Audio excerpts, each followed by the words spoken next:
Assalamualaikum warahmatullahi wabarakatuh. Ya Rabbi bil Mustafa balligh maqasidana waghfir lana ma madha ya wasi'al karami. Ya Rabbi bil Mustafa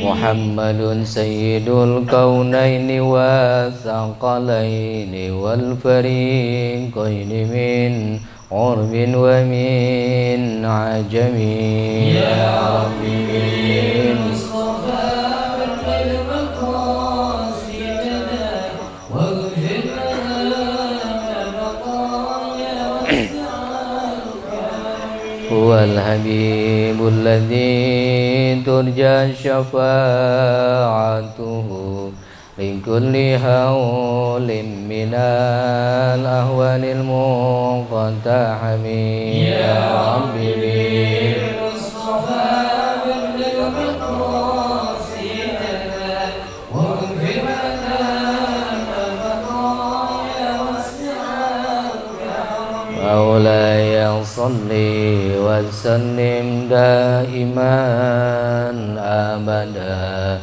ala habibika khairil khalqi kullihim. Ya Rabbi bil Mustafa balligh maqasidana waghfir lana ma madha ya wasi'al karami. Allahumma salli wa sallim wa barik alaihi wa ala alihi. Bismillahirrahmanirrahim. Alhamdulillahilladzi qad akhrajana ta'ijal fikri li arbabil hijab. Musalliyan ala nabiyil mustafa wa alihil mustakmilina syarafa. Asyhadu an la ilaha illallah wahdahu la syarikalah wa asyhadu anna Muhammadan abduhu wa rasuluhu la nabiyya ba'dah. Amma ba'du. Para jamaah yang dirahmati Allah Subhanahu wa taala, wabil khusus majelis perkumpulan rindu surga, baik dari yang sama-sama kita hormati Bapak Anung dan juga para ikhwan fillah yang dirahmati oleh Allah Subhanahu wa taala. Alhamdulillah, malam hari ini kita bersama-sama berkumpul kembali, bertatap muka, bermuajahah mencari ridho Allah, menjalankan kewajiban kita yaitu menuntut ilmu. Mudah-mudahan pertemuan kita, ngajinya kita di sini, duduk bersamanya di majelis ini, mudah-mudahan kita semua mendapatkan ridho dari Allah Subhanahu wa taala, diberikan ilmu yang bermanfaat, dan mudah-mudahan sababiyah atau wasilah kita kumpul di majelis ini, semoga Allah turunkan rahmat, Allah berikan maghfirah, dan dimudahkan urusan dunia akhirat kita. Salawat serta salam semoga senantiasa Allah curahkan selalu kepada junjungan baginda Nabi besar Muhammad sallallahu alaihi wa alihi wasallam, baik untuk para keluarga, sahabat, tabi'in wa tabi'at, dan mudah-mudahan kita semua termasuk umat yang mendapatkan syafaat dari baginda Rasulullah sallallahu alaihi wasallam. Mari kita awali pengajian kita dengan pembacaan surah Al-Fatihah. Wabil khusus kita hadiahkan untuk pengarang kitab Syekh Ibnu Qazim Al-Ghazi, Syekh Ibrahim Al-Bajuri, dan juga Syekh Nawawi Al-Tanar Al-Bantani, dan juga mudah-mudahan buat kita semua, mudah-mudahan Allah berikan keridhaan kepada kita, Allah turunkan rahmat dan maghfirah kepada kita, sehat walafiat, panjang umur, berkah rezeki, dimudahkan urusan dunia akhirat kita, ala hadiniyah wa likulli niyatin salihah, wa ila hadratin Nabi Mustafa Muhammad Rasulullah sallallahu alaihi wasallam, wa li ridha'illahi ta'ala. Al-Fatihah. A'udzu billahi minasyaitonir rajim. Bismillahirrahmanirrahim. Alhamdulillahi rabbil alamin arrahmanir rahim maliki yaumiddin iyyaka na'budu wa iyyaka nasta'in ihdinas siratal mustaqim siratal ladzina an'amta 'alaihim ghairil maghdubi 'alaihim waladdallin rabbi ighfirli wa liwalidayya amin. Bismillahirrahmanirrahim. Qalal muallifu rahimahullah wa nafa'ani bi ulumi fid darain amin. Qala faslun fi adadi mubtilatis salati. Kita sekarang menerangkan tentang fasal perkara bilangan-bilangan yang membatalkan salat. Walladhi yabtulu bihi as-salatu ahada asyara syai'an. Perkara yang membatalkan, yang dapat membatalkan salat itu jumlahnya ada 11 perkara. Jadi yang membatalkan salat apa saja nih yang dapat ngebatalin salat kita dalam urusan fikih? Dalam urusan fikih. Artinya kalau fikih itu bicara syariat, bicara hukum. Adapun tentang akhlak dan tauhid itu urusannya nanti. Artinya di luar fikih. Nah, secara fikih yang membatalkan salat itu ada 11. Yang pertama adalah al-kalamul amdu. Yang pertama adalah ngomong secara disengaja. Artinya ngomongan yang mana? As-salihu li khitabil adamiyina sawa'un ta'allaqa bi maslahatis sholati aula. Yaitu omongan yang membatalkan sholat adalah omongan yang secara sengaja.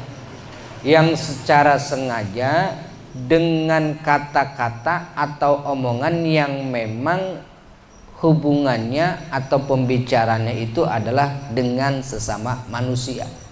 Dengan hubungan bicara-bicara manusia. Suara manusia, mulut-mulut manusia, dan juga dimaksud dan dikhitobkan kepada manusia. Dan juga omongannya ini baik itu yang ada hubungannya dengan sholat ataupun yang gak ada hubungannya. Jadi simpulnya perkara yang ngebatalin sholat yang pertama itu ngomongnya itu yang pertama nih. Pertama omongannya itu satu huruf, walaupun satu huruf tapi ada maknanya. Ataupun kalau ngomongannya lebih dari 2 huruf. Sementara kalau omongan yang lebih dari 2 huruf, bukan 2 kata ya, 2 huruf, itu ada maknanya, bisa dipahami, ataupun nggak ada maknanya, nggak ngerti, maka itu pun ngebatalin sholat. Dan diomonginnya, ucapan itu keluar secara disengaja. Contoh, omongan kita lagi sholat, omongannya disengaja nih, amdan, disengaja. Umpamanya kita lagi sholat dan omongan ini nggak ada hubungannya dengan sholat ataupun di luar sholat. Contoh, seperti kita lagi sholat, Allahu Akbar, lagi sholat, tiba-tiba ada yang assalamualaikum, waalaikum. Nah, ada yang assalamualaikum tuh dari luar, ngetok-ketok pintu. Kita jawab apa jangan? Maka dalam hukum fikih, kalaupun itu bahasa Arab dan kita jawab dengan bahasa Arab, kita jawab datu waalaikumsalam, batal sholatnya. Sholatnya batal. Ataupun ngomongannya, tapi kalau nggak disengaja itu nggak ngebatalin sholat. Umpama nih emang nggak disengaja, asalkan nggak disengaja ini cuman 1 huruf, Tapi kalau yang 2 huruf lebih, mau disengaja atau nggak sengaja, mau dia tahu ataupun nggak tahu hukumnya, maka itu tetap batal. Kayak tadi ngucapin assalamualaikum, kita jawab waalaikumsalam. Padahal dia nggak tahu kalau ngejawab salam itu hukumnya batal sholat, maka itu pun tetap dikatakan batal menurut fikih. Jadi sekali lagi, yang berbicara dengan sengaja dengan kata-kata yang seharusnya digunakan untuk berbicara dengan manusia, baik berhubungan dengan kemaslahatan sholat ataupun tidak. Kalau satu huruf asalkan dia ada maknanya dan bisa dipahami, itu batal. Ada nggak yang omongan yang satu huruf tapi kita bisa ngerti? Kira-kira ada nggak? Contohnya apa kira-kira kalau bahasa kita? Nah, kalau itu namanya isyarat. Itu bukan kata. Ngedom. Nah, satu huruf. Kalau ngedehem doang enggak. Ngedehem doang enggak.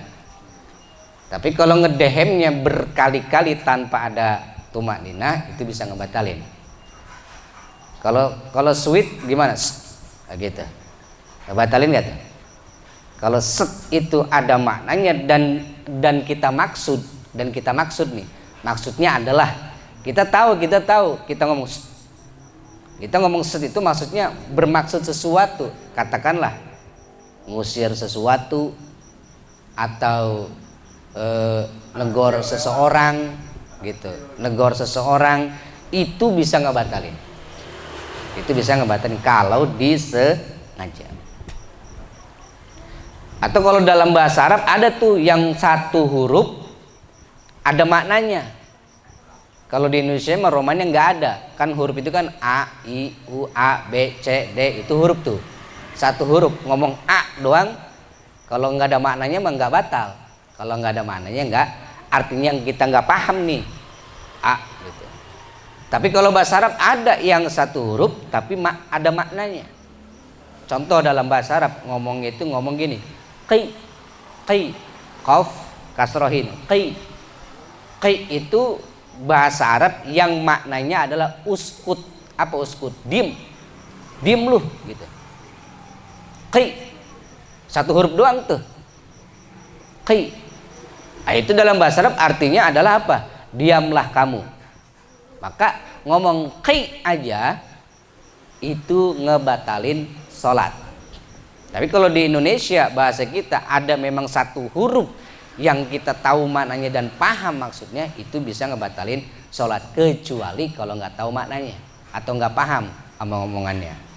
Nah, sementara kalau dua huruf lebih, mau ada maknanya, mau nggak ada maknanya, mau dia ngerti ataupun nggak ngerti, itu tetap ngebatalin sholat. Contoh, tapi yang secara sengaja ya. Contoh misalkan tadi ada yang ngucap assalamualaikum, kita jawab waalaikumsalam, ataupun kita ngomongnya cuma waalaikum, atau kita jawabnya kita jawab lam.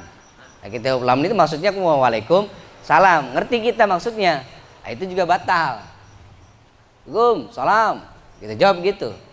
Nah, itu batal sholatnya, mau disengaja ataupun kagak disengaja. Lihat sini.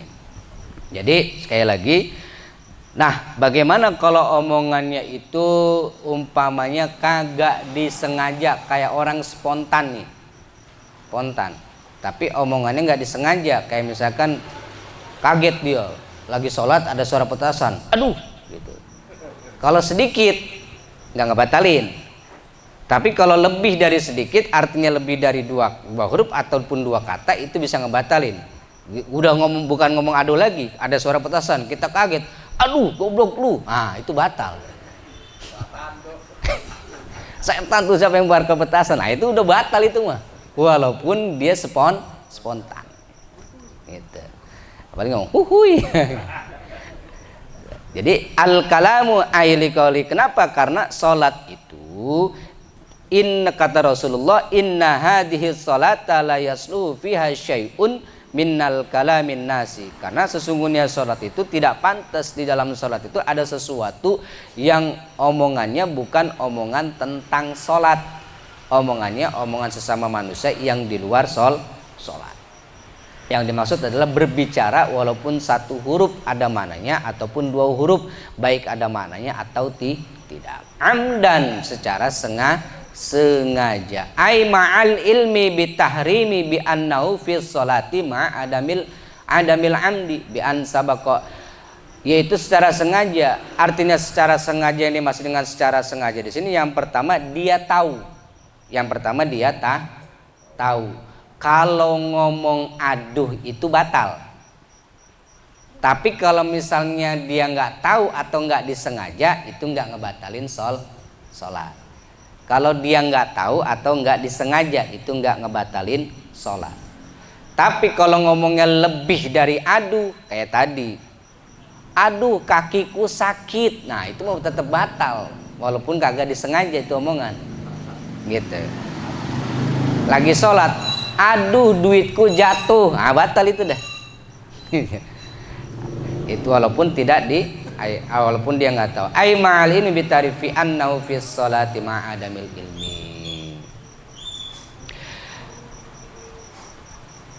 Wal amalu, dan yang kedua wal amalu, gitu. Wal amalul kabiri, yang kedua adalah yang ngebatalin sholat, pekerjaan yang banyak. Al malul katsiri, maaf, amalul katsiri, pekerjaan yang banyak. Ai al mutawari kasalasi khutuwatin amdan kana dzalika aw sahwan. Nah yang kedua, melakukan gerakan atau perbuatan yang banyak. Yang dimaksud dengan banyak di sini adalah lebih dari 3 kali. Salasi khutuwatin amdan, melakukan gerakan lebih dari 3 kali secara sengaja dan tanpa ada tumakninah. Saya kasih contoh, lagi sholat, Allahu Akbar, selain gerakan sholat ya, Allahu Akbar, tiba-tiba ada nyamuk, gelepok, dihitung 1 tuh. Atau kita ngegaruk, kalau ngegaruknya tanpa ada jeda, maka itu dihitung 3 kali. Tanpa ada jeda, berturut-turut tanpa ada jeda, maka itu dihitung. Gini contoh, yang tanpa jeda, kita gatel, garuk begini, 1, 2, 3, garuknya nggak ada jeda. Dan lebih dari 3 kali nih, maka itu ngebatalin sholat. Yang dihitung ngebatalin tuh ininya ngikut nih, ininya ngikut dari sini nih, set ke sini, apalagi nyampe ini ngikut kayak gini. Nah itu batal. Atau ada nyamuk kelepok, terus di sini nyamuk lagi kelepok, di sini ada lagi pok, tahu 2, 3 langsung tanpa ada jeda, wak pok lah, nah itu batal 3 kali tanpa ada tumak ninah. Tapi kalau ada tumak ninah, maka yang garukan ini bisa dihitung 1. Contoh yang ada tumak ninah, ada kita garuk begini, garuknya begini nih, kan garukan suka bolak-balik nih. Nah garuk 1, 2. Kalau ada jeda, dia berhenti di sini, terus dia begini lagi, itu baru dihitung 1. Nah gini, apa namanya, garuknya dari atas ke bawah, seret, terus dia sedakap lagi tuh, dia sedakap lagi nih, itu baru dihitung 1. Tapi kalau nggak ada jeda, nah itu udah 3 kali namanya aur-auran.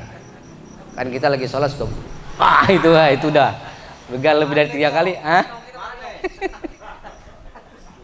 Bye-bye yang punya jenggot, dia mentang-mentang punya jenggot lagi sholat begini ya, tanpa ada jeda, itu juga batal tuh.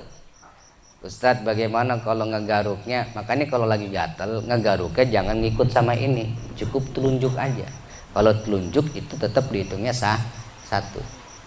Jangan kita garuk nih, garuk gini, garuknya gini aja.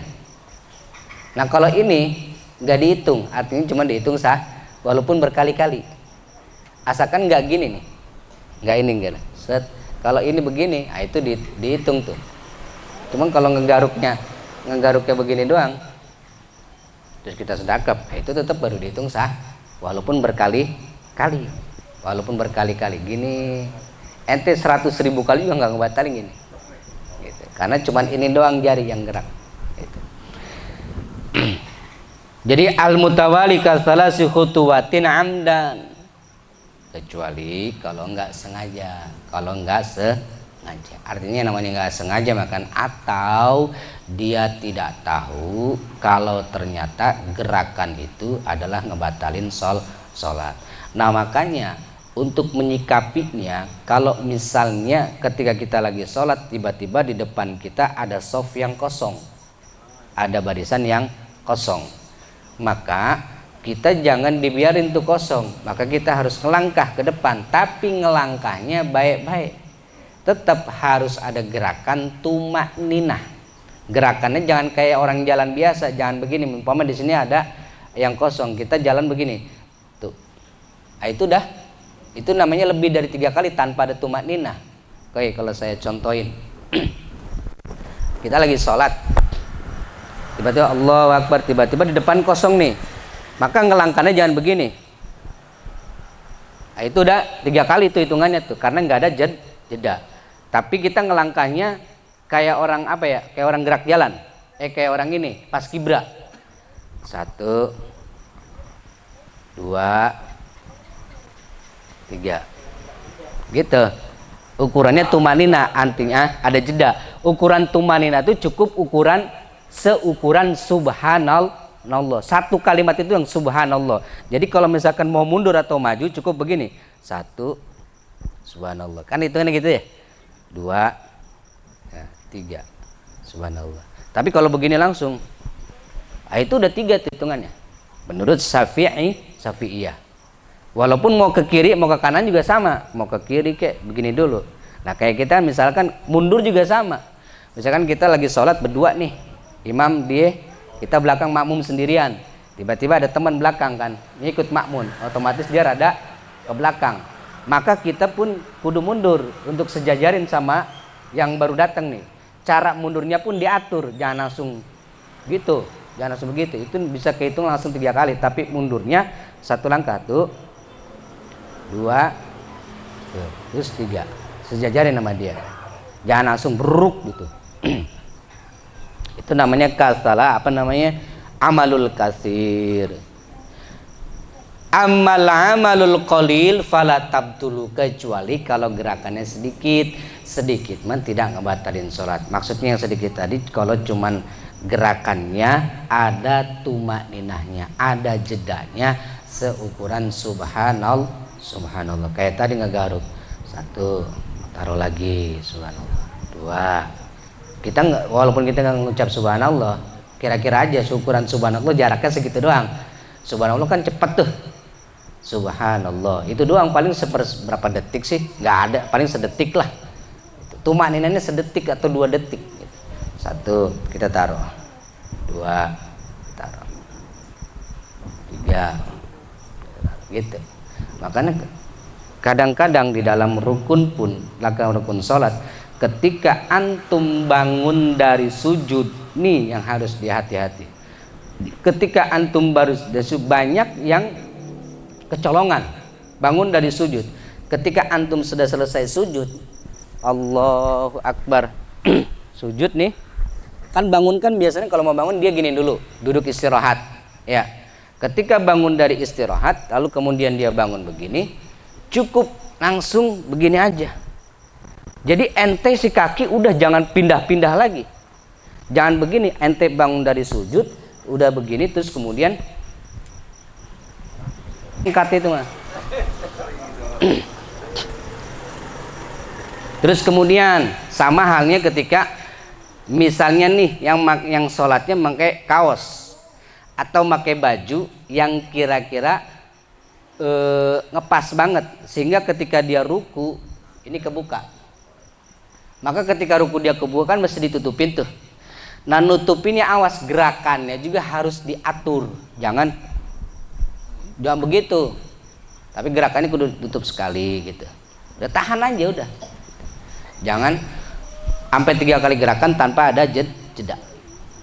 Jadi yang kedua, wal amalul kasir, gerakan yang banyak, yaitu adalah kasalasi khutuwatin amdan, yaitu 3 kali gerakan secara sengaja dan tanpa ada jeda. Karena kadzalika au sahwan, ataupun juga dilakukan dengan lupa. Kalau lupa tapi lebih dari 3 kali berturut-turut, atau dia juga au jahilan, maka maka itu pun tetap membatalkan sholat walaupun dia lupa. Kayak lupa nih gerakan 3 kali tanpa ada jeda, batal ya, udah batal itu walaupun dia lupa, karena dia tahu tuh yang namanya lupa kan, sebenarnya dia tahu cuman lupa. Kalau ada jeda mah masih bisa disebutnya nggak ngebatalin sholat. Tapi kalau 3 kali gerakan lebih tanpa ada jeda, baik sengaja ataupun lupa, tetap membatalkan sholat menurut madhab Syafi'iyah.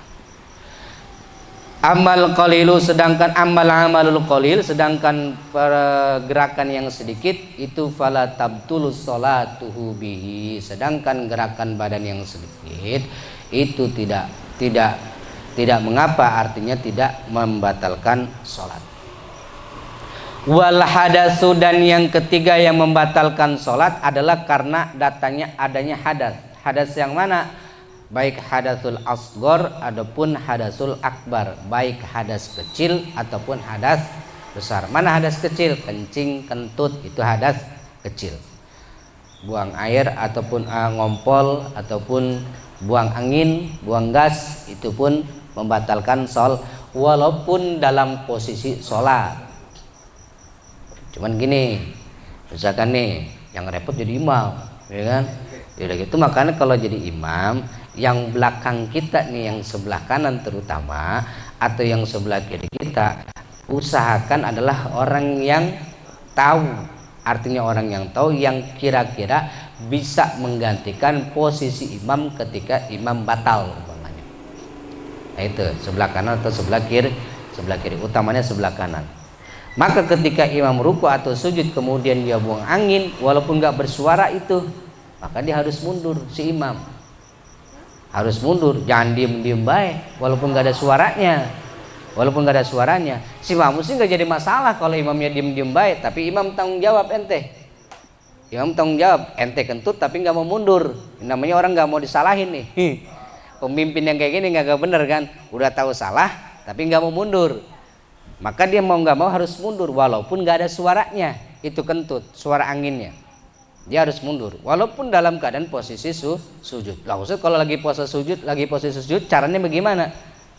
Berarti dia mundur dong kayak gitu. Dalam keadaan sujud ya nggak perlu repot nanti kayak gitu. Ya udah dia duduk dulu baru langsung mundur, langsung batalin sholatnya. Jangan lagi pas sujud dia langsung udah kayak ini tadi terenggiling tadi. Tapi dia duduk dulu baru batalin sholatnya. Baru dilanjutkan dengan siapa? Dengan yang di belakang dia sebelah kanan. Kalau nggak ada sebelah kanan nggak ngerti, baru yang sebelah kiri. Ataupun juga ketika sholat keluar hadas besar, umpamanya tiba-tiba lagi sholat tiba-tiba keluar air mani, nah itu batal. Walaupun mani itu tidak najis. Ataupun perempuan yang sedang sholat tiba-tiba keluar darah haid, maka itu pun otomatis langsung batal. Artinya baik hadas besar ataupun hadas kecil. Ataupun juga termasuk lagi sholat tiba-tiba tidur. Allahu Akbar, saking merdunya bacaan di imam ya. Bacanya surat Yasin lagi kan, surat Al-Baqarah lagi, satu surat. Enak banget suaranya. Lagi sholat tidur dia. Udah gitu lagi, udah tidurnya pun dalam keadaan posisi duduk. Tapi ingat, ketika lagi tidur maka itu pun bisa ngebatalin sholat. Artinya kalau ternyata dia bisa merubah posisinya, itu bisa batal sholatnya. Maka itu namanya hadas, baik hadas besar ataupun hadas kecil. Lalu kemudian yang selanjutnya wahudusun najasati, yang ke berapa tuh? Yang keempat adalah wahudusun najasati, yaitu kedatangan najis. Yang keempat yang membatalkan sholat adalah terkena najis. Najis yang model seperti apa? Allati la yu'fa anha, najis yang tidak dimaafkan najisnya, walau waqa'a ala saubihi najasatun ya bisatun fanafadha saubahu halan lam tabtul salatuhu. Yang keempat adalah batal salatnya ketika dalam keadaan salat tiba-tiba kena najis. Najis. Lagi salat, Allahu Akbar, baik dalam rakaat pertama, rakaat kedua, rakaat ketiga, ataupun termasuk dalam rakaat terakhir, katakanlah lagi tahiyat akhir. Tiba-tiba ada kotoran dari jatuh nemplok ke badan dia ataupun ke baju dia, plek, dan najisnya itu yang tidak dimaafkan. Artinya najis yang tidak dimaafkan itulah ada najisnya banyak dan kemudian najisnya itu basah. Berarti lagi sholat nih tiba-tiba burung lewat, buang air tuh, plek, masih anget nemplok ke badan kita atau ke baju kita, batal sholatnya. Walaupun gak disengaja lah, burung mah mana tahu dia mau disengaja apa kagak kan, dia mah nemplok aja ke baju kita atau ke badan kita, maka itu sholatnya batal. Bagaimana kalau najisnya kering? Nah, kalau najisnya kering, walau waqa'a ala saubihi najasatun yabisatun fanafadha saubahu halan lam tabtul salatuhu, kecuali kalau kejatuhan najisnya itu yang pertama najisnya kering. Najis yang kering itu mah najis ma'fuwan anhu, najis yang dimaafkan. Misalkan ada kotoran burung nih nemplok ke kita, ataupun misalkan kotoran cecek kayak apa kayak gitu, nggak basah tapi kering, kan ada tuh suka ada kotoran burung dara kering itu nemplok ke baju kita, maka itu langsung kita langsung kita giniin, jangan batalin sholat, itu mah tudusin aja sholatnya, asalkan syaratnya benar-benar kering tuh, kagak ada basah sedikit pun. Sebab kalau basah kan pasti nempel ke sini dia. Nah, kalau kering kita giniin, kering dah tuh. Kering, oh ternyata ini mah najisnya kering, udah terusin sholatnya kita. Itu nggak ngebatalin sholat. Yang kedua, yang kejatuhan najisnya selain kering itu juga sedikit, nggak banyak. Tapi kalau banyak itu misalnya banyak, itu mah tetap ngebatalin sholat, terutama najis yang basah. Lagi sholat tiba-tiba kencing, kucing lewat, ngewer aja di sarung kita, gitu, itu batal sholatnya. Itu najisnya nggak dimaafkan ya, tidak dimaafkan. Wa hudusun najasati allati la ya'fu anhu. Terus kemudian wan kisyafun, jadi kalau najis yang kering mah buru-buru diinin aja, langsung dibuang. Sementara kalau yang tadi kayak misalnya hadas kecil atau hadas besar, itu seperti buang air ataupun kentut, itu pun ngebatalin sholat. Cuman kalau kedua nih, di rakaat ketiga atau rakaat keempat, kita mau kentut nih bang, umpamanya kita mau buang angin di rakaat ketiga, apalagi di rakaat terakhir, katakan di rakaat terakhir lah utamanya. Di rakaat terakhir itu lebih baik ditahan kalau mau buang angin. Kalau di rakaat terakhir atau rakaat ketiga atau keempat. Kalau subuh berarti rakaat kedua. Nah, maka ketika ingin dia mau buang angin, kalau bisa ditahan.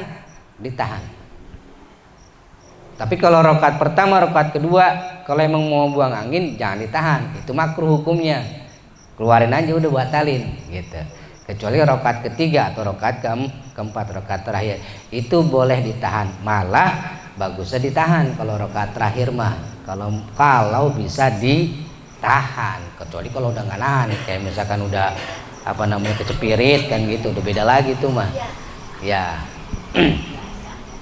Terus singkat-singkat aja ya, nanti pertanyaannya di akhir.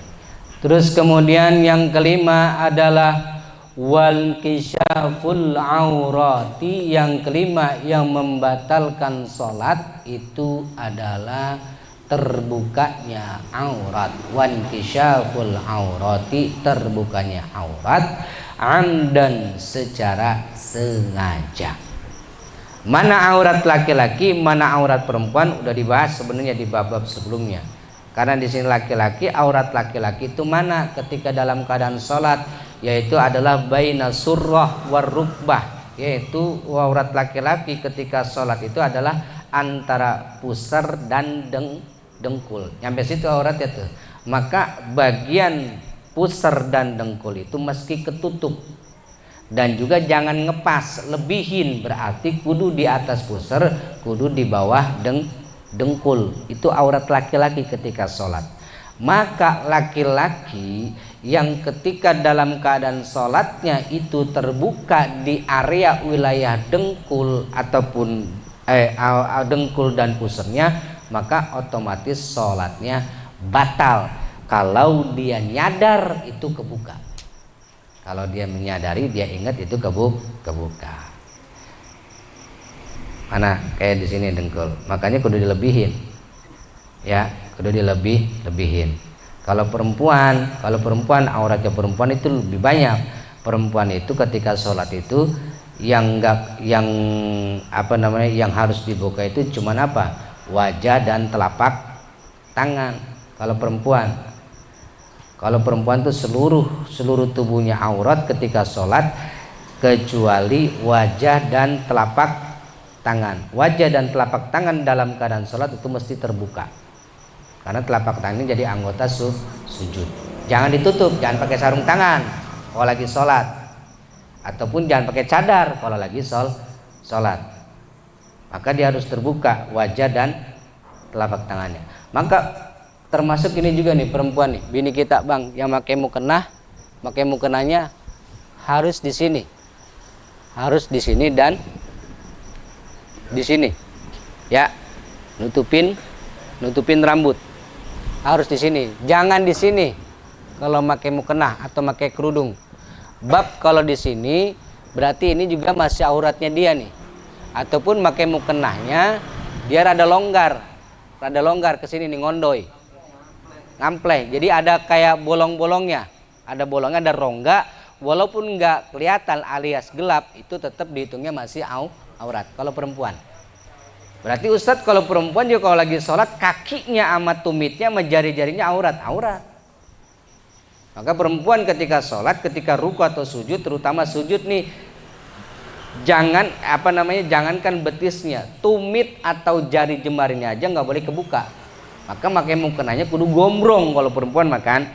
Kalau kudu gombrong, kalau ketika dia sujud, maka si mukenanya itu juga kudu bisa menutupin kaki, seluruh kakinya sampai telapak kakinya. Laki-laki itu adalah batasnya dengkul sama pusar.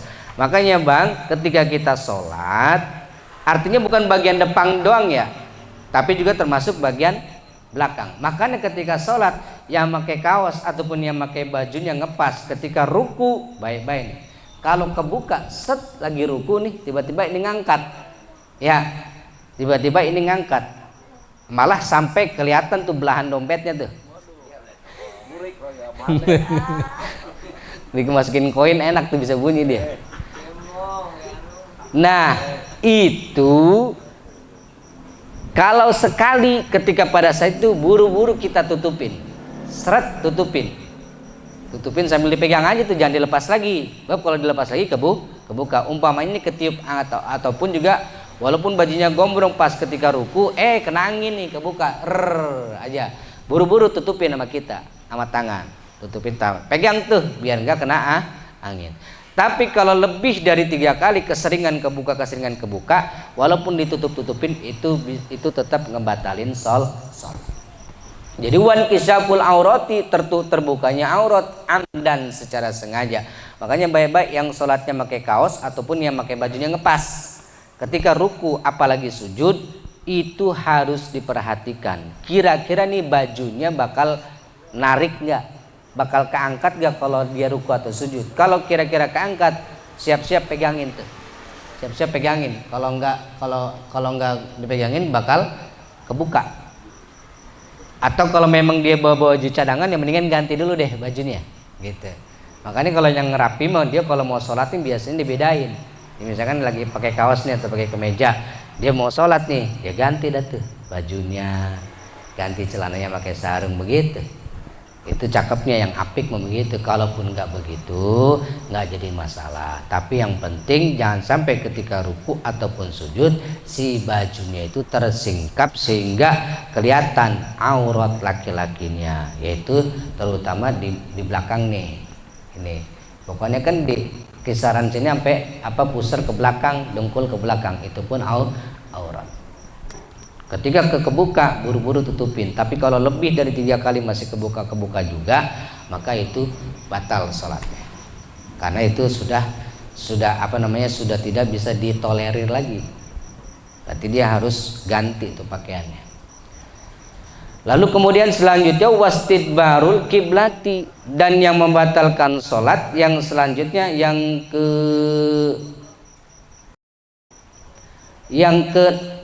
keenam, wastidbarul kiblati yang keenam adalah wataghyirun niyati, yang keenam adalah merubah niatnya ketika sholat. Seperti bagaimana merubah niat ketika sholat? Ka ayyan wiyal khuruja minal sholati, seperti ketika dia sholat tiba-tiba lagi di pertengahan sholat dia niat keluar sholat. Umpama nih lagi sholat Allahu Akbar, tiba-tiba di rakaat pertama atau rakaat kedua dia kesel sama imamnya. Imam resek banget nih gini. Dia niat tuh keluar sholat. Udah, gue niat keluar sholat aja. Nah kalau dia udah niat udah ngomong kayak gitu dalam hati, selesai sholatnya, batal. Terus kalau mufarokoh gimana? Kalau mufarokoh beda lagi. Kalau mufarokoh berarti niat sholat sendiri, kayak gitu. Niat sholat sendiri. Umpamanya lagi sholat nih tengah-tengah tadi, tiba-tiba dia nggak ngerasa cocok nih dengan imamnya. Menurut dia imamnya ini kok pada salah bacanya, salah bener ini masalah secara tajwid, salah secara makhrajnya, salah, apalagi salah umpama gini, tabat yada abila, ini misalnya gini, inna anzalnahu fi lailatul qadr, harusnya gimana? Fi lailatul qadr, tapi dia baca inna anzalnahu fi lailatul qadr. Kata kita nih yang makmum nih fi lailatil. Dia terusin tuh. Wa ma adraka ma lailatil qadr. Salah lagi dia lailatul. Gitu. Nah, itu kan maksudnya dikasih tahu tuh. Cuman keburu udah enggak srek nih kita sebagai makmum. Ini imamnya kayak pemula nih. Nah, gitu. Dia mufarokoh tuh, akhirnya dia mufarokoh, niat mufarokoh. Maka itu dia enggak usah ngikutin si imam. Tapi kalau dia niat keluar, udah gue niat keluar aja sholat, walaupun dia ngikut gerakannya tetap sholatnya dianggap batal, tidak sah. Jadi kalau kayak misalkan kayak gitu-gitu mah mendingan batalin sholatnya atau mufarokoh. Artinya mufarokoh itu misahin diri dari jamaah, dari sebagai makmum. Tapi ada tapinya. Tapi kalau sekira-kiranya itu hanya dugaan kita doang, apalagi hanya karena kesel yang imamnya itu mestinya gua yang jadi imam, kenapa dia mulu yang jadi imam, kita gedak itu dalam hati ngomong kayak gitu. Nah itu mah jangan niat keluar dah kayak gitu, udah ikutin aja gitu. Kalau mau kayak gitu dari awal sekalian, dari awal sebelum sholat. Ini kan gara-gara dia nggak jadi imam, jadi imam gedek dia masih imam, akhirnya sholatnya setengah hati. Itu nggak boleh setengah hati sholat gitu. Taghyirun niyati, atau juga termasuk apa? Termasuk juga begini, ketika kita lagi sholat nih, kemudian salam pertama, di salam pertama kan salam 2 kali nih, Assalamualaikum warahmatullah. Sebelum salam kedua ente udah niat keluar sholat, artinya udah niat keluar sholat, udah selesai. Nah ente nggak boleh tuh salam kedua. Jangan salam kedua, udah aja selesai.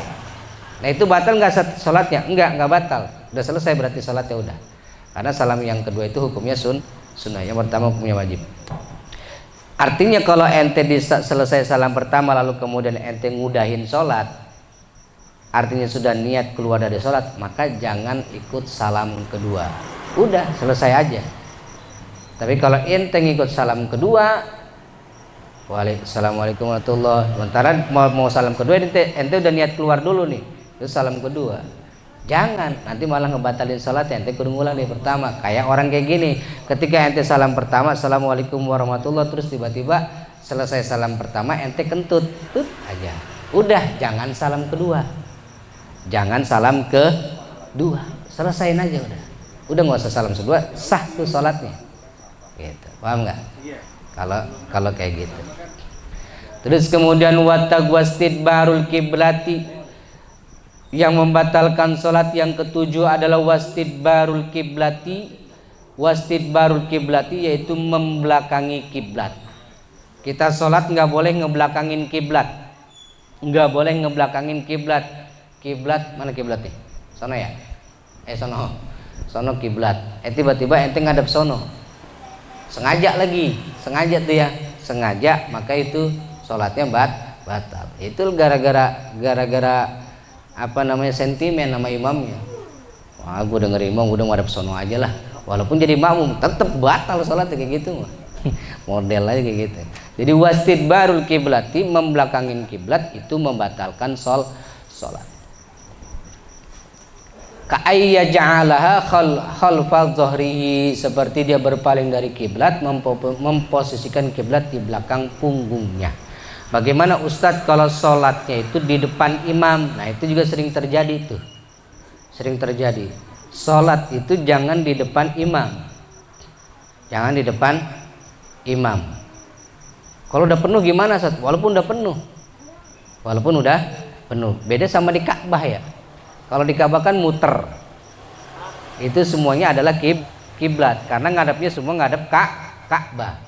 Nah, adapun posisinya si imam di depan Ka'bah adapun kadang-kadang imamnya itu ada di belakangnya dia itu nggak jadi masalah karena posisinya ada di Ka'bah.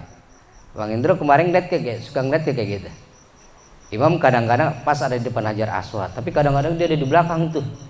Iya, sementara sholatnya yang kita jamani pada di depan Ka'bah. Nah, itu nggak jadi masalah itu mah. Kalau yang di Ka'bah doang ya. Di Ka'bah doang, ingat, di Ka'bah doang, di depan Ka'bah doang. Karena posisi kiblatnya adalah menghadap Ka'bah, ainul kiblatnya. Nah itu. Tapi selain di Ka'bah, meskipun itu di Masjid Nabawi, maka tidak boleh kita sholatnya di depan imam. Di masjid, ya, di masjid gini. Imam di sini ngadep sono, imam di sini, kita datang dari sono. Kan pintu banyak tuh di Madinah mah. Kita arahnya tuh. Kita datang dari pintu, katakanlah pintu 326. Pintu mulai dari masjid dari arah Gomamah tuh Masjid Gomamah, Masjid Abu Bakar, kita ke arah sini. Maka di sini kan posisi imam nih. Masjid Nabawi. Kita datangnya posisinya dari Masjid Gomamah atau Masjid Abu Bakar. Datang kita. Karena udah qomat, nah kita buru-buru. Ini udah penuh di belakang imam nih. Tiba-tiba kita sholatnya di sini, sedangkan imam posisinya di sini. Ya artinya bukan di posisinya imam dong. Nah kita nih nggak boleh sholatnya di sini, walaupun ini kan masjid nih. Ya tahu kan kita imam posisinya di mana, tapi pas dipastikan imam ada di sini. Posisinya ngadep kiblat. Nah kita nggak boleh sholatnya di sini, maka kita harus ke belakang yang sekira-kira bisa ada di belakang imam. Gitu. Jangan kita sholatnya di sini. Darurat Ustadz, nggak bisa ke sono ke belakang. Udah penuh.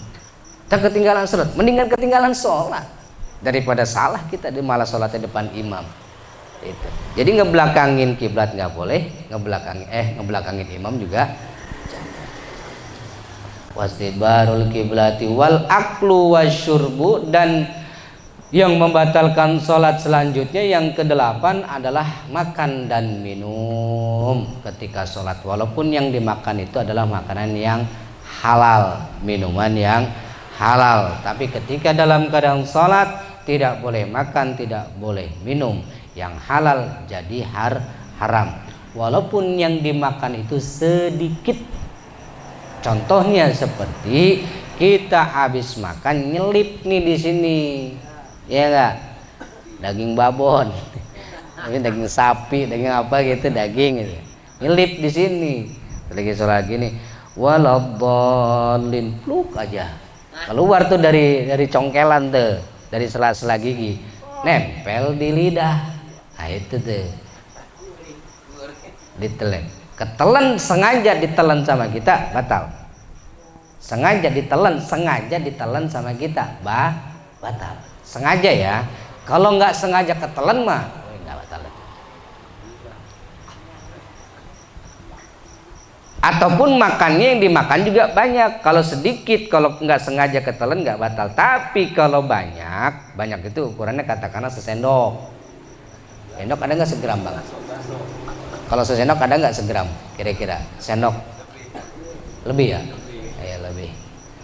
Seperti makan yang ka'anal makul wasyurbu au qalilan ataupun sedikit illa ayyakun asyatu fi hadis surah jahilan yahrumu dzalika illa ayyakun asyatu fi hadis suratan. Nah, kalau makannya sedikit, kalau yang ketelan itu sedikit tapi syarat itu enggak ngebatalin sholat. Syaratnya satu, enggak sengaja ketelan, yang kedua dia enggak tahu kalau itu adalah ngebatalin sholat, maka itu nggak batal kalau sedikit. Tapi kalau banyak yang ditelannya, mau dia sengaja ataupun nggak sengaja batal. Mau dia tahu ataupun nggak tahu kalau makan itu, kalau nelen makan itu ngebatalin sholat. Tapi yang ditelannya banyak, walaupun dia nggak tahu ilmunya, tetap sholatnya batal. Ini kayak misalkan ngesek nih, lagi sholat terus sambil disuapin mamanya sesendok. Dia nggak tahu kalau makan itu ngebatalin sholat, tapi yang dia telan sesendok, walaupun dia nggak tahu, sholatnya batal. Ataupun ada sisa di mulut, satu keret daging, bukan secuil, bukan secungkil kayak gitu ya, sisaan-sisaan gitu. Tapi dia lagi sholat nih, lagi makan buru-buru pengen sholat. Masih ada nih sisa makan sambil Allahu Akbar. Itu masih ada tuh. Kira-kira 1 gram atau setengah gram, sesendok lah katakan kayak gitu. Itu dia telan lagi sholat. Itu walaupun nggak sengaja ketelan itu tetap batal. Karena hitungannya udah bukan sedikit. Walaupun dia nggak tahu, apalagi kalau tahu, tetap ngebatalin sholat. Sama kayak lagi sholat kita minum, Allahu Akbar, aus minum, batal itu. Walaupun yang diminum itu yang nggak ada rasanya, apalagi yang ada rasanya, itu tetap ngebatalin sholat. Atau juga seperti apa? Seperti sisa makanan, tapi kemudian ini keluar dahak, dan di dahak itu ada sisa makanan.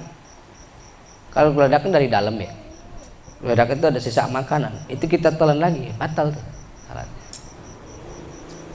Tapi kalau nggak sengaja tiba-tiba kita keluar kayak muncrat itu nggak ngebatalin kalau sedikit. Kecuali kalau muncratnya banyak, berarti bukannya muncrat namanya, tapi itu muntah, namanya koyun. Nama kamu muntah, dengan muntah juga ngebatalin sholat. Kanal makul masyrubu au qalilan atau makanan sedikit illa ayyakuna syahsu fi hadis surah jahilan. Kecuali kalau yang sedikit ini dia nggak tahu kalau ketelan itu bisa ngebatalin sholat, atau dia juga lupa, maka itu tidak membatalkan sholat asalkan syaratnya sedikit. Tapi kalau banyak, mau dia sengaja atau tidak sengaja, mau dia tahu ilmunya atau tidak tahu ilmunya, kalau yang ditelannya itu lebih dari sedikit alias banyak, itu tetap membatalkan sholat. Dan yang selanjutnya adalah wal qahqahatu. Apa wal qahqahatu? wal qahqahatu yaitu gitu. Wal aklu wasyurbu wal qahqahatu yang 10 itu wal qahqahatu ai wa minhum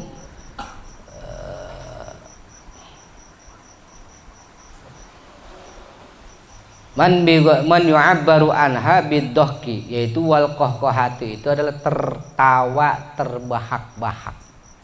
Lagi sholat nih, lagi sholat kita ujug-ujug ketawa, wah hahaha, ketawa terbahak-bahak sampai mulutnya nganga sampai ngeluarin suara, itu namanya tertawa terbahak-bahak. Qahqahah dalam bahasa Arabnya qahqahatun, tertawa terbahak-bahak, maka itu membatalkan sholat. Ustadz kan kalau ketawa mah nggak ada maknanya. Iya, maknanya tetap ketawa. Maka ketawa terbahak-bahak itu ngebatalin sholat. Kecuali kalau ketawa itu nggak ada suaranya, kayak itu, kayak gitu doang, nggak pakai suara, itu nggak ngebatalin sholat. Tapi kalau wah itu batal itu. Kenapa lu bisa ketawa lagi sholat begitu? Ya kita bagaimana nggak ketawa Ustadz, kita lagi sholat begini tiba-tiba teman kita yang di depan diangkat sarungnya, kok dia nggak pakai celana dalam lagi, udah ngakak itu, wah batal udah dah, hukumnya batal. Wal qahatu ketawa. Dan yang terakhir wariddatu, yang terakhir yang membatalkan sholat yang ke-11 adalah riddah. Apa riddah? Wa hiya qat'ul islami biqaulin aw fi'lin, yaitu keluar atau memutuskan keislamannya alias murtad biqaulin, baik dengan kata-kata, aw fi'lin atau dengan perbuatan. Punten, contohnya dengan kata-kata.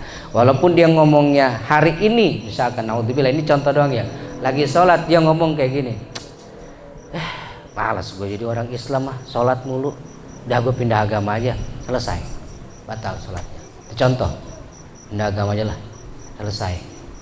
Murtad tuh, itu namanya murtad fil qaul, murtad dalam ucapan. Makanya hati-hati kita ngomong juga, gak boleh sembarangan kita murtadin orang.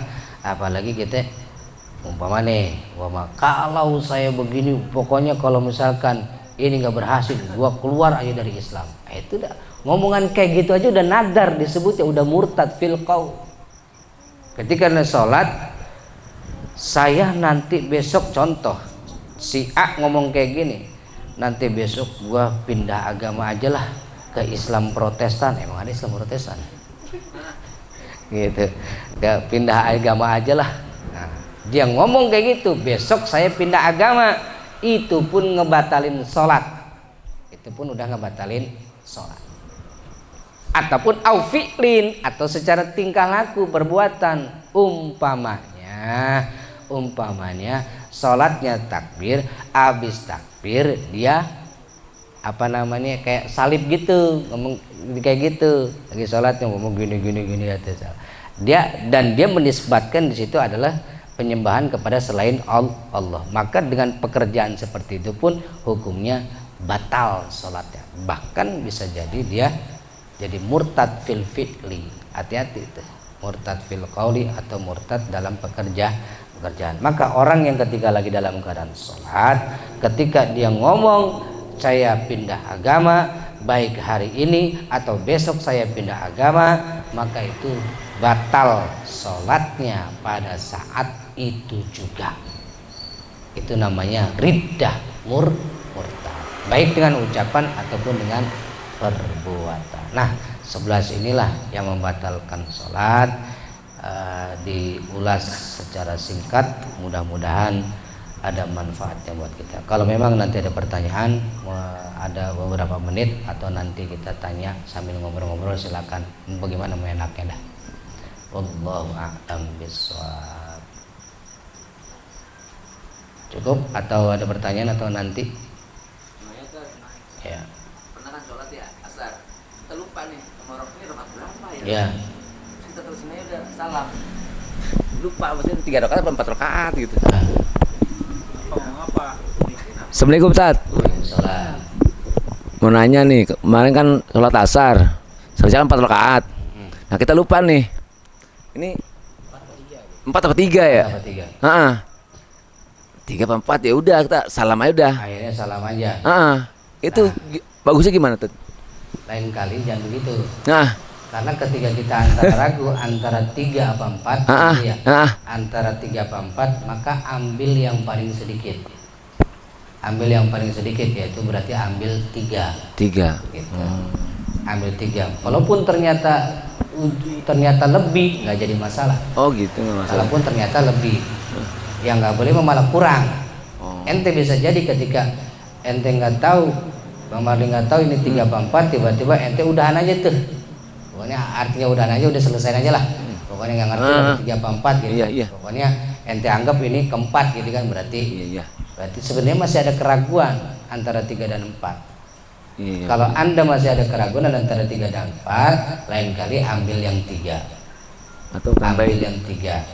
Ambil yang 3. Ambil 3. Jangan yang 4 langsung, ambil yang 3. Berarti nanti diakhiri sebelum salam diakhiri dengan sujud sahwi. Sunnahnya diakhiri dengan sujud sahwi. Kecuali kalau misalkan ente benar-benar yakin udah 3 apa 4 nih, insya Allah ini udah 4 nih kata ente. Yakin tuh, udah yakin. Enggak mang-mang. Nggak jadi masalah kalau memang yakin. Tapi dalam hukum fikih ketika Anda ragu antara 3 atau 4, maka ambil yang paling sedikit. Sama halnya ketika kita udah batal apa belum. Ketika kita punya wudhu nih, kita ragu-ragu antara udah batal apa belum, maka ambil yang awalnya, yaitu awalnya adalah ente belum punya wudhu. Artinya mendingan wudhu lagi gitu. Kalau ente nggak yakin antara masuknya wudhu atau batal, maka sama halnya seperti sholat, antara 3 dan 4 ambil yang paling sedikit, yaitu 3. Lalu kemudian nanti yang keempat, terakhirnya sebelum salam, sunnahnya diakhiri dengan sujud sahwi. Gitu. Oke. Bagaimana Ustaz kalau ternyata memang udah bener 3 nih, tapi kita udah salam. Kalau mau aman, ya ulangi dari awal. Ulangi dari awal, dari rakaat pertama. Atau juga ada, ternyata ente perasaan udah 4 deh, udah aja ente salam. Ternyata temennya ngasih tahu, lu kok sholat 3 rakaat sih? Masa iya orang saya ngikutin. Nah, berarti ente masih kurang 1 tuh. Nah, kurang 1, ulama lain berpendapat tinggal tambahin 1 rakaat. Dan akhiri dengan sujud sahwi. Asalkan syaratnya masih pada saat itu juga. Masih pada saat itu, belum lama selesai sholat. Ternyata kurang dan ente sadar itu adalah kurang, langsung tambahin lagi 1 rakaat. Tapi kalau udah lama kira-kira udah sejam 2 jam, ya mendingan ulang dari awal. Ambil yang amannya, ulang dari awal. Gitu. Ada lagi? Lah itu kita. Kadang-kadang memang kan sholat gitu. Kadang-kadang kita udah 34 kita ambil dikit. Ketika mau akhir kita ragu lagi, ini udah 4 atau belum. Lurusin lagi sampai 10 rakaat. Terawih itu mah. Sujud sahwi 2 kali. Subhanalladzi man la yanamu wa la yasum. Tapi setelah sujud yang kedua, ente nggak usah tahiyat lagi karena tadi udah tahiyat, langsung salam aja. Gitu. Ada lagi? Ya. Wabarakatuh.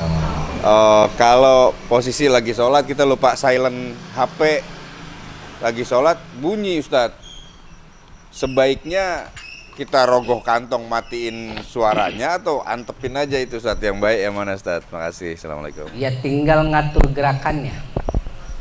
Boleh nggak matiin HP atau mematikan HP ketika dalam keadaan sholat? Kalau bisa dimatikan atau di-reject silakan, asalkan syaratnya tadi gerakannya tidak lebih dari 3 kali gerakan berturut-turut, artinya tanpa tumak ninah.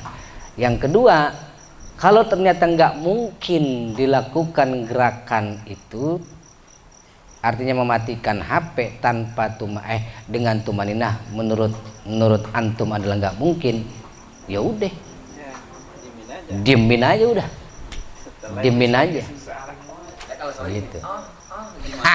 Itu yang bahaya, kalau kayak gitu bahayanya itu nada deringnya itu yang disalahin tuh, gitu. Makanya lekali ada aja kayak gitu. Nah jadi kalau misalkan nggak mungkin, karena kan kayaknya sepertinya nggak mungkin kan, Kita ngambil HP, cara matiin dengan 3 kali gerakan, tapi harus ada tumanina kan gitu syaratnya tadi. Kalau ada tumanina boleh, tapi kalau nggak pakai tumanina sampai 3 kali maka ngebatalin sholat. Kira-kira mungkin nggak mulai dari ngambil HP sampai matinya itu gerakannya pakai tumanina? Mungkin apa enggak? Kalau kira-kira nggak mungkin udah mendingan diemin. Tapi kayaknya sih nggak mungkin. Gitu. Jatuh lagi. Kalau handphone bunyi kan sebenarnya kita pencet volume atau powernya mati ringtone-nya. Bisa, kalau bisa dengan cara seperti itu bisa. Begitu kita lagi bunyi lagi. Boleh nggak gitu lagi? Boleh, karena masih ada jeda. Karena sudah ada jeda. Kan artinya dengan sekali truk, misalkan kita langsung truk, kita tahu arah volumenya, tombol volumenya di mana, kita pencet, mati dah tuh. Kita sedakap lagi, bunyi lagi. Yang kedua, gitu. Nah gitu kalau kita. Tapi ya itu tadi. Kalau di negara lain, ente jangan bingung bang. Nanti kalau ke Mekah gitu ya, ke Madinah, lagi sholat gitu, dia ada bunyi HP, diangkat dulu sama dia. Sholat lagi terus, jangan heran. Dan kita nggak bisa nyalahin dia, karena itu pendapat mereka juga pendapat madhabnya masing-masing, berbeda kemungkinan dengan kita, gitu loh. Nah kalau kita mah jangan ngikut-ikutin mereka, kita ujuk-ujuk ngikut-ngikutin aja, tapi nggak kita tahu nyebabnya, maka juga nggak sah kalau ngikutin nggak tahu ilmunya. Tapi mereka mungkin begitu tidak membatalkan sholat menurut pahamnya mereka. Ya udah biarkan mereka. Kita nggak usah usil, nggak usah sok-sokan fikih, karena bisa jadi dia lebih jauh dari kita. Itu negara lain begitu. Nah, ya makanya kan sebelum sholat kan ada anjurannya gitu kan, MC atau bacaan-bacaan yang bawa HP matiin kan gitu kan. Akhirnya pada kagak sholat, takut dia sama pengurus dimatiin. Dah, cukup ya. Allah a'lam bishawab. Al-Fatihah. Ya kana wa ya kana nasta'in.